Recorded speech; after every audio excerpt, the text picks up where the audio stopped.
I once asked you what you would do if you found out your story didn't have a happy ending. Then we talked about what V did and how it affected me as I walked in his shoes. The story of Cyberpunk is a desperate tale of survival punctuated by one simple question asked on early in the game. Would you rather live in peace as Miss Nobody, die ripe, old, and smelling slightly of urine, or go down for all times in a blaze of glory smelling near like posies without seeing your 30th? This is one of the few times that I ever felt I was able to truly see how I could handle such a thing if it was my life that hung in the balance. For the first time in a game, I became something worse than I could have imagined. In moments, I like to think that I would have chosen peace, that I would have chosen to be better, that I would have chosen to be great. I chose to take so that I could have. I finally understood that no matter how much it pained me, I was capable of sacrificing others for the needs of myself. Not always, but often enough to weigh heavily on my soul. Even when I thought I was doing the right thing, I found out that maybe I had done it all wrong. That the road I had taken to avoid placing a burden upon those I cared about had turned out to be what had hurt them the most. Then we got Phantom Liberty. They did it to me all over again with promises of hope. I knew better, and yet I believed I was hopeful at a chance for a happy ending, to ride off into the sunset with a new life waiting for V. What I got was one of the most painful experiences I've ever had in gaming or just in media in general. Bane said you cannot know despair without hope. He said that hope would be the weapon he would use to poison people's souls, and that's exactly what happened to me. We are human beings, and the mere chance at a brighter future is enough for us to walk a path darker than we thought possible. In Night City, we were promised a chance to be remembered, to be a legend. But the bar where these legends are honored is called the afterlife for a reason. No one is granted immortality until their story is complete. Dogtown and the chance Songbird offered us were the chance at something else. They were a promise at life, a promise of a future. I should have known better. I should have learned from past mistakes.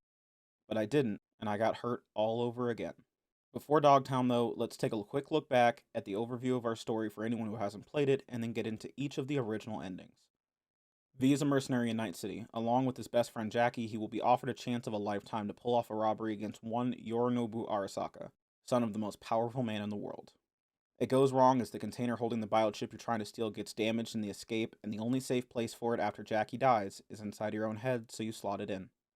Your fixer, Dex, will view V as a loose end and put a bullet in his skull, killing him. But then, after the title drop, will walk in the shoes of Night City legend Johnny Silverhand and wake up in a landfill to discover the truth of what was on that chip, and what it means for us. The chip contains the engram of Johnny himself, a perfect mental replica of the Rocker Boy. And when the bullet tore through our skull, he began to fill the gaps. Our Ripper Doc Victor will give us the painful truth. You, don't got a lot of time left, kid. Say what now? The biochip. It's basically a bomb. Fuse lit already. You don't have much time left. Much life. A few weeks, tops. Silverhand's construct is overriding your consciousness, gradually taking over your body until one day you'll just be gone. This is where V's journey becomes our journey, and you'll work all the way across Night City trying desperately to scrape together some kind of plan, some way to survive, and you'll be given that chance. Alt Cunningham, who has ties to Johnny and became an AI beyond the Blackwall, tells us that if we can access Mikoshi under Arasaka Tower, she can separate Johnny from us and save our life. The choice lies in how you get there. You'll have a moment where you sit on the roof looking over Night City discussing your options with Johnny. To start, let's discuss the first choice I made, along with why I made it. You are approached by Hanako Arasaka, sister to Yorinobu, who was willing to launch a siege on the tower in order to seize power from her brother by showing the board he had killed their father with you as an eyewitness. In retrospect, this was never the right thing to do, but I didn't do it to take down Yorinobu or to use Arasaka as a path to my redemption. I took this path so that no matter what happened, none of my friends would be hurt in my attempt to save my own life. And I did that, but at what cost? From the very start of this path, there were all the signs that I had made the wrong choice. Misty would draw my cards forecasting a dark future before being taken aback by the Arasaka limo that pulled up. My actions would save my life, but cost me my soul. Johnny would scorn me for my choices as he was ripped away from me, and I couldn't help but feel as though I had done something so incredibly wrong. When you take this path, you'll find out that even with their best tech, Arasaka won't be able to save you. You wake up from surgery and nothing will be quite right. Your brain won't work, your friends will be hurt by what you did. Glad you're alive, but pained by what you've done, who you've become. I became filled with a sense of dread, understanding that I had made the wrong choice. At this point, you'll be told that even with all they know, they can't save you, and offer you two choices. Go back to Night City to live out your last days, or enter Mikoshi to become a construct waiting for a new body to come along so that you can live again. In my first run, I took the first choice. Done with all of this, and deciding that if I had to die, I would do it at home. The alternate, though, I think is far more fitting, as V will sit down prepared for the same fate Johnny suffered, willing to do anything to survive with nothing more than the bullet that they had pried from his skull in his hands, and a look of fear on his face. This resonated with me. The look on V's face personifying the feeling in the pit of my stomach, confirming what I already knew. That I had done something wrong, that trading a life for a soul wasn't a trade that I could live with. This ending is called The Devil. Fitting as it seems that walking this path would ruin V. They say the road to hell is paved with good intentions, and in my attempt to save my friends from suffering, I would damn myself. Perhaps a fate worse than death. With this, I had to see the other endings, so I went back to the rooftop, and I decided to make another choice in the hopes that it would be better. This time giving control of my body to Johnny and letting him go with Rogue. With the rocker boy at the helm, there's no card reading from Misty this time as he instead heads straight to the afterlife. They will descend upon Arasaka Tower once again, fighting their way down to Mikoshi. Unfortunately, my fears will come to pass as Rogue will become the victim of Atom Smasher. Johnny will beat him, though, and succeed in plugging V into Mikoshi, which is where you'll walk in victorious. It's a bit odd to see yourself talking to you as you will remain speaking as Johnny for the rest of this exchange. It's a bit of a disconnect, but it creates one of the best moments as you'll learn that it was all for naught. The whole fight, Rogue's death, everything you did for this chance, pointless. Alt promised that she could save V, but she was wrong. The damage the biochip had done had progressed too far. The body was now effectively Johnny's and would reject V no matter what they did in this moment. To sit and watch V react to this, to see them process the end of their life, is nothing short of incredible. It hurts every time. The best part is that Johnny has control in this moment. He can choose to take over V's body and live on, the second chance at life. And while this seems like it's honestly the fair choice, I couldn't look V in the eye and take her life. I'm not often one for headcanon, but for me, they had come too far to betray one another in this moment. The Johnny Silverhand that I met the first time would have taken this body without hesitation, but not the Johnny who brought me to the Pistis Sophia. Not the one I sat with at his resting place. Not the one who I sat with on a rooftop offering to save my life. So he would give the body back to V, who would go on using the time they had left to leave their mark. You wake up alongside your partner, assuming you have one, and spend one morning with them before saying your goodbyes and heading out to one last job. V will have inherited the afterlife from Rogue, and sitting at her booth be given the opportunity to take part in what would be considered by many to be the most spectacular moment in the history of Night City. This ending is called The Sun, and while you may become a legend, I don't think it was worth it. When the credits roll, regardless of your ending, you get messages from your friends and loved ones responding to how V's story played out. The pain they felt when you sold out to Arasaka was painful, but in a different kind of way. When I took that route by the end, I knew I had made a mistake. I knew I had gone down the wrong road. But here was something else. This should be my victory. I own the afterlife. I'm a legend of Night City. I'm alive at the top of the world and will be remembered long past my prime. This is what Jackie and I had dreamed of. But it isn't right. I'll only be remembered as great by the people who didn't know me. The people who did clearly miss the person I was, not the person I am, as they take their leave from Night City and are far better off for it. It's lonely at the top, and we're left alone to ponder whether in reaching for the sun, we became a modern-day Icarus. I guess it's time to go back again. This time to a different path. One walked alongside Panem and the Aldecaldos. It's a tough decision because Johnny is right. Asking for their help could end up weighing heavily on your soul. Misty will read your cards again while you wait for Panem, and while there isn't any certainty of a happy ending she can give you, there is a sense that there's a chance. Whereas Hellman pulling up felt wrong, Panem walking in feels like what it is. A friend offering a hand in your hour of need. With the goodwill you've built up with the clan from saving Saul and helping fight off the enemies with the basilisk you helped recover, you've earned your place in the family who will stand by you in your hour of need. They form a plan to launch an all-out assault on an outpost that can get you into Mikoshi. The night before the run is one of those reflective moments I've praised in Cyberpunk so many times, and it really lets you feel like part of the family as you talk to everybody, share a drink, swap some stories, get some advice, or just sit by the fire. It really is perfect. The ride into battle inside of the basilisk is epic, but you will take losses. And when you get to the drill that will get you inside the building, Mitch will have to go back when Militech sends waves of reinforcements. Knowing that the basilisk is meant to be crewed by two and doing it alone will fry his brain, he goes anyway. This is his family, and if it's his time, it's his time, as he pushes on without a second thought, telling us to go and make it worth it. We honor his wish and push forward alongside Sal and Panem. It goes much like Johnny's experience as we push deeper and deeper, only for Saul to fall victim to Adam's smasher before we beat him ourselves. This time we'll plug into Mikoshi and find Johnny waiting for us. He seems proud of us, and it's nice to see a friendly face. Unfortunately, we'll get the same news. The body is too far gone, and there's nothing to be done. But V isn't ready to die right now. Not in this moment. Not yet. And to my surprise, Johnny takes it with good cheer. No arguments, just supporting his friend for this moment of hardship. The man who once wanted to take our life without any care as to who we were is now unwilling to accept an apology as we prepare to take his, simply ready to go and prepared to walk you to the door. It hurts so much more because of this acceptance from Johnny. He's not an enemy anymore that we're battling with. He's a friend we're killing to save ourselves. As we lower ourselves into the well, he'll place a hand on my shoulder and say, "Goodbye, V. And never stop fighting." This is supposedly the good ending, the right one.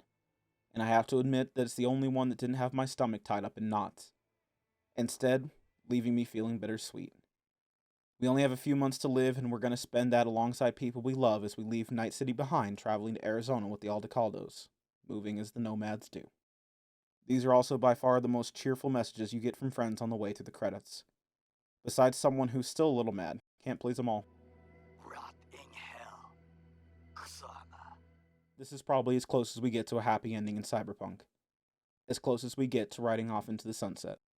This is the star, and while you won't burn quite as brightly as our sun, you'll leave a positive legacy for everyone who knew you to look up and remember you by. Out of reach, but not out of their hearts.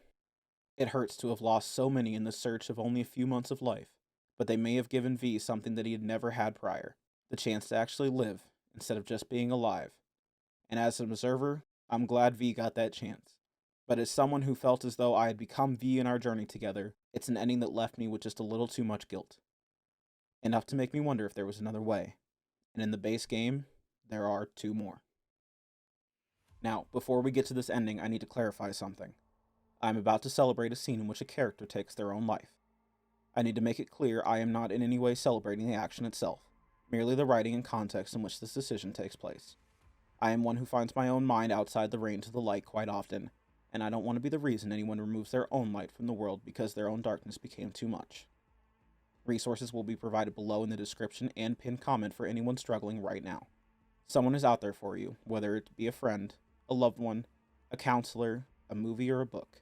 With that being said, if this subject is too much for you, I encourage you to skip this section of the video using the timestamp or the chapter feature in the play bar of your video. You are loved, even if you can't always feel it. Now back to Night City. You're presented several options we've talked about right here on this rooftop, all different ways at attempting to save your own life, all with the potential to hurt those around you in ways big or small. V recognizes this as well, and doing the math in her head will come to the conclusion that there's only one way to end this without a lot of people getting hurt, without doing any more damage to the world than she already has. This is a painful ending, but its beauty is in its reality, and I commend CDPR for having the courage to recognize this as a realistic path a person might take. People only have so much in them. Some have so much more than the average human being could ever imagine possible, challenging every day head-on and getting the better of it. But for some people, they struggle just to begin their day. For some people, it takes everything they have to continue going. V is in a hopeless situation if there ever was one, fighting so hard to stay alive. Fights, killing, betraying people, losing friends, and with the weight of the world crushing down on even the strongest of people, it's possible for them to crumble. I can empathize it with it being just too much. To simply want to be done with it, no more struggling to get through the day, no more disappointment, and no more pain. Then V says something that resonated with me so deeply that I'm positive whoever wrote this has been to that place, has been at the end of the rope running out of the strength to hold on. People die. It's the way of things. Am I worth their sacrifice? Are you? Some people won't understand this. It's a language that they won't speak, and hopefully will never learn. But for some of us, it's incredibly relatable. There's 2 things that the writers did here that are incredible and worthy of praise. The first is to show how even the strongest could find themselves in a position to give up, to think that it's the right choice. The second is to show the realities of how your actions will affect the people around you in so many different but equally painful ways. To demonstrate the unforeseen ripples of your actions along with the diverse ways in which people handle grief. Victor tries to put on a strong face, to see the light at the end of the tunnel, to be positive, but his grief is forthcoming as he blames himself for not doing enough. Mama Wells will be seen praying for your soul, pained by your loss, but not unaccustomed to it after losing her son Jackie. Judy is racked with grief, unable to find her words, but her emotion pours to the screen. Panem shows her pain differently, angry, shouting at us, wishing us eternal damnation for wasting the chance we had, for giving up after all she had done to keep us alive, promising that if there is an afterlife, she will find us and she will make us pay. Carrie is also angry, but it's different. Almost a message from the developers begging you not to take this route. You thought this would solve everything, didn't you? That this would adequately convey what you thought of this shitty world, huh? That's something that always pissed me off, you know? This whole romanticizing suicide bullshit. Like we're all Romeo and Juliet. 'Cause you're so fucking original, aren't you? The only thing you proved is that you don't give a fuck about your friends. Am I right? What a fucking waste. Rivers is surprisingly accepting. He doesn't blame us, he's just sad that it went this way, which in a lot of ways hurts all the more as he shares his story of losing another friend in the same manner, something that seems is becoming far too frequent for him. One of my favorite resources on self-forever sleep that I'll also be linking below is a TED Talk by Mark Hanako, in which he describes the extreme narrowing of your view that can lead you to this place where you don't understand how much is out there for you because you're blinded by the pain. Misty sums up the reality of that here oh so well. Well, you should know it didn't just affect you. It hit your friends, too. I don't think you knew just how many friends you really had. This whole scene is so incredibly well crafted with the weight of reality so honestly applied to a fantasy setting. They made this option that feels so... I don't know how to describe it other than correct. A willingness to romanticize succumbing to the darkness of one's inner self, making it almost seem like the right thing to do. Only to pull back the curtain immediately after and show us the painful reality of those left behind to pick up the pieces. Those who would have walked through fire without hesitation to keep you from getting burned are now devoid of the light you brought into their world, now leaving them with their own darkness to navigate without their friend at their side. If there was ever a way to talk about the word that I can't say on YouTube, it would be this one. This is not the note I want to end on, however, so let's get back to the rooftop and see the last path the vanilla game has to offer us. The last option I'd like to provide you with is the secret ending. There's specific actions you have to take to unlock it, but we're going to skip over that for now. What's important is that this path is one you will walk alone, taking your life into your own hands and with only Johnny at your side, walk into Arasaka Tower and go for it all by yourself. This is a hard path and allows for no failure. Death at any point will take you back to your last save and will be accompanied by the same credits and title messages you will receive from the previous ending. But you can do it even if it's not easy, and with Johnny at your side you can push yourself to the end, plugging into Mikoshi. Now you will be hit by the same roadblock as before with an inability for both of you to go on. But should you choose to live out the last of your days, you will get the sun ending. But there's another option. I'm in my own headcanon again, but this is how I see it. When you go with Rogue, Johnny will save your life, losing the last person left behind from his life before giving you a chance to live again with no regrets, sacrificing himself for a friend. Here, in this ending, Johnny stood by you, willing to give up his life alongside yours for the chance at your future, and just as he watched you go with a smile on his face, I found myself willing to do the same for him. Him trying to talk us out of it is what made me sure it was the right thing to do. He gets angry, fights you every step of the way, doing everything he can to get you to change your mind and get you to go back, even admitting that he's scared for what this could mean for you, knowing the realities of living on as a soul without a body. But he has a chance to live that V never will, and I think he's earned the right to live that life. This ending is called Temperance, in which you'll wake up as Johnny in an unfamiliar body as he prepares to leave Night City forever, but he has a few errands to run before he does. Stopping to leave behind the last memento from V, unable to carry it with him into this new world, this new life. You hop on a bus and ride away trying to start anew, doing what V would have wanted of a comrade. This isn't my favorite ending, but in a lot of ways I think it's one of the best. I like the idea that V would use their last chance to give life to someone else rather than wither away, in a strange way finally becoming the legend they always hoped to be. In my first playthrough, I fought with Johnny at every turn, and it was only at the end that I realized there might have been a friendship there all along if I had allowed it.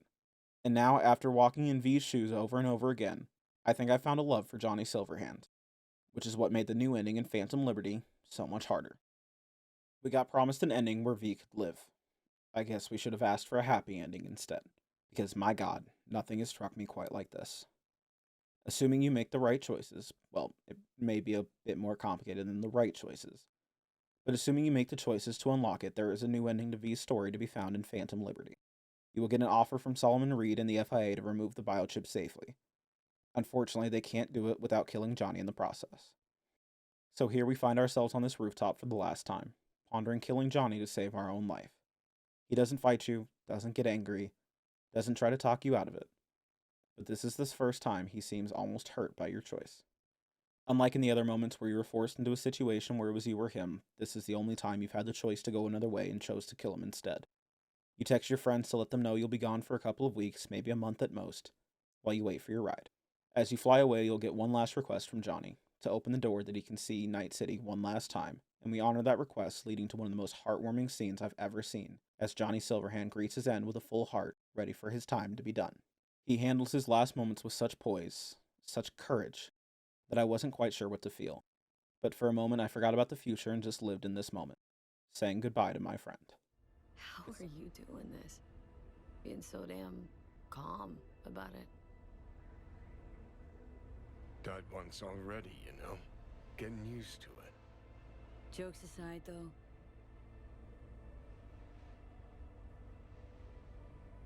Honestly, always felt death breathing down my neck.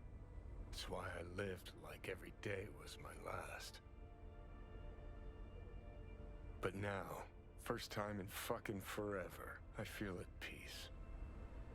Scares me I can't stick around to see what happens. To you, the world. But honestly, thought of you gone so I could live always scared me more. I've got readings spiking. Strong emotions.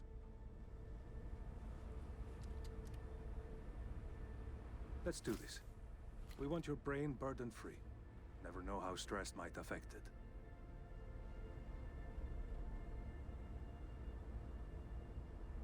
Think this is it, kiddo. yes. So, Promise me one thing, will ya? I promise. No idea what, but I promise. Not asking you to never give up. Sometimes, you gotta let go. Just don't let anyone change who you are, okay? Johnny, I've... Good night, Valerie. Today was a good day. It's such a heartfelt goodbye, but that last request would come back to haunt us as we wake up an entirely new person. Turns out there was a problem during your surgery and you will wake up from a coma over 2 years later. What follows is the news that your life will never be the same. What they did to you would go on to destroy your body's ability to accept cyberware, which means you'll never be able to return to your former life. You're offered the chance to stay and work with Reed, but that's not what this was all about, so you prepare to return home by calling your friends, only to be greeted by some of the most painful conversations I've ever seen in media. Judy, the partner you thought you'd spend your life with, the one who stayed in Night City because you were there, has moved on. She's gotten married and no longer lives in Night City. She tells you that she can't see you, telling you that she's finally found happiness and doesn't want you to take that away from her. Your friend Carrie is happy to hear from us, but he's too busy being a rock star to see us anytime soon, saying that maybe there will be time one day. River is more accepting of our disappearance, but we find him a broken man, one who's done awful things in our absence and is too ashamed to face his old friend. He tells us that he couldn't bear to look us in the eye. Panem goes straight to voicemail, unreachable. Victor is the only one who seems happy to hear from us, encouraging us to come see him as soon as we get home, so we do. What we find is the shell of a man who used to patch us up, working for a corp, beaten down and broken by Night City with nothing left of himself. He's trying to make the best of it, but it's just not the same. And we're quickly forced out the door as he has other things to attend to, even if all he wants is to be there for his friend V. We wander outside to find a couple of punks who we would have batted away like flies in a former life to be too much for us, beating us down and robbing us when we thought we couldn't get any lower. It's Misty who finds us. The same Misty looking pretty great all things considered. She's on her way out of Night City, but takes the time to sit and chat with her old friend V. Always one to find the right thing to say in our hour of need. She'll get in her car and ride away to a new life of adventure, and will fade into the masses. Once the most dangerous person in Night City, now another face in the crowd. We were, in fact, given the new chance at life we were promised, but at so much of a higher cost than we ever could have envisioned. We lost Johnny, we lost our friends, never became a legend of Night City, betrayed So-Mi, and will never have the chance to be the person we always wanted to be. We were warned up front that there's no happy endings in Night City, not for people who do what we do. But we took our shot, and this is where it landed. I had hoped for, I don't know, something happy to come out of all of this, but the chance for it to all work out wasn't meant to be. The denial of any joy to be found here is the greatest thing that could have been done with this game, as it stays so true to itself. At the end of the day, Night City conquers all who stay too long. It beat Johnny, it beat David, and in the end, it beat us. The closest you can get to winning this game is to leave and wither away in the desert fighting for your life while your clock inevitably ticks down. Cyberpunk 2 has been announced. Who knows, maybe V will end up alive in that story and we really will find a way to save him. But I bet he's just going to be another drink offered at the afterlife.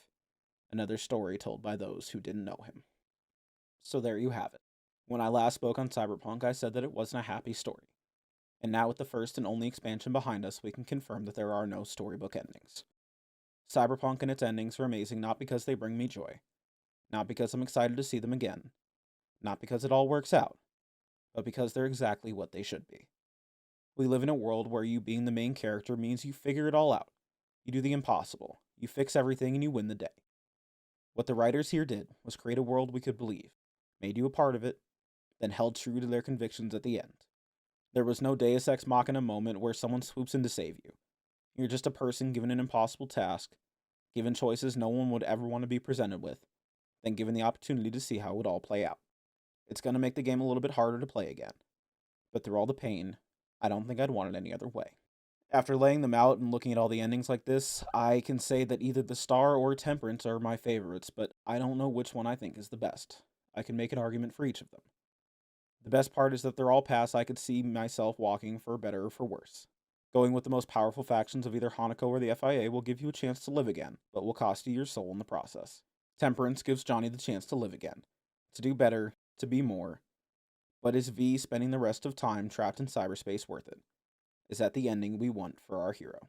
The Sun is a chance of becoming the legend that Jackie always wanted to be, living for your friend but leaving behind all your others in the process, becoming no more than a story. Then you're given the chance to just give up, to be done. And while your friends will live, the weight lifted from your shoulders will fall onto theirs. There's no right choices, and that's just the way it should be. I don't have some grand, sweeping conclusion on this one. I just saw something great and I wanted to speak on it. That's really it. I have absolutely no idea when this video will get posted, so I don't know what's next, but thanks for hanging around. I guess that's it. I love you all. This is Purple, signing off. Have a wonderful night, and always remember to smile. Thanks, guys. So, you saying you and me, we're good? Made our peace at the oil fields. Nothing's changed since then. Just glad you'll pull through, and that I got the chance to call you my friend.